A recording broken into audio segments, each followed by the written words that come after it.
যার বউ টিকটক করে এ তো সেলিব্রিটি, আর বইয়ের পা ধরে চুমে খাওয়া উচিত। এই মদন অফিস, তোর বউ টিকটক করে সুন্দর চেহারা মানুষকে দেখায়, তোর তো কচুর সাথে ফাঁসি দিয়ে মরা উচিত রে। তোর রুচি এত খারাপ, তোর বউ সারা দুনিয়ার মানুষ দেখায়। এ বউ হলো পার্সোনাল জিনিস, পাবলিসিটি করার জিনিস না। বউ ঘরে ঢাকে রাখার জিনিস, আলগা করে দেখার জিনিস না।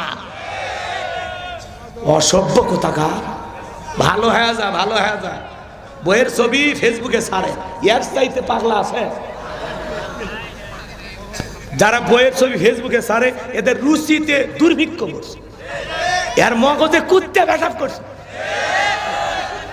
তোর বইয়ের ছবি ফেসবুকে কেন রাগ করছেন আপনারা? একটা মেয়ে ভুল করে রং নাম্বারে মিস কল দিলে তুমি পাগল হয়ে যাও। 17টা সিম কার্ড পরিবর্তন করে কল দেয়, হ্যালো। মেয়েটা বলে ভাইয়া সরি, ভুল করে আপনাকে কল দিছি। কয় না, কেন নিভানো, এখন চালাইনি, এখন ভালোবাসা দিবি কিনা বল। একটা মেয়ের কণ্ঠ পেলে তুমি আমি পাগল হয়ে যায়। রাত 3:30টায় কুড়িগ্রামের এক মহিলা আমারে ফোন দিয়ে বলে, হ্যালো তুমি কে সোহেল? আমি তখন বললাম না, আমি একটা হুজুর মানুষ। কয় ঢং করো না, রাত চলে গেলে আফসোস করবে। ও কি তাহাজ্জুদ পড়ার জন্য ডাকতে চায়? এই মোবাইল যুব সমাজকে নষ্ট করছে। এই মোবাইলের ওজন কম, কিন্তু এই মোবাইলের মাধ্যমে পাপের ওজন কম না বেশি? সারা রাত ঘরের দরজা লাগাইয়া উল্টাপাল্টা ভিডিও দেখ, কথা কয় না গো।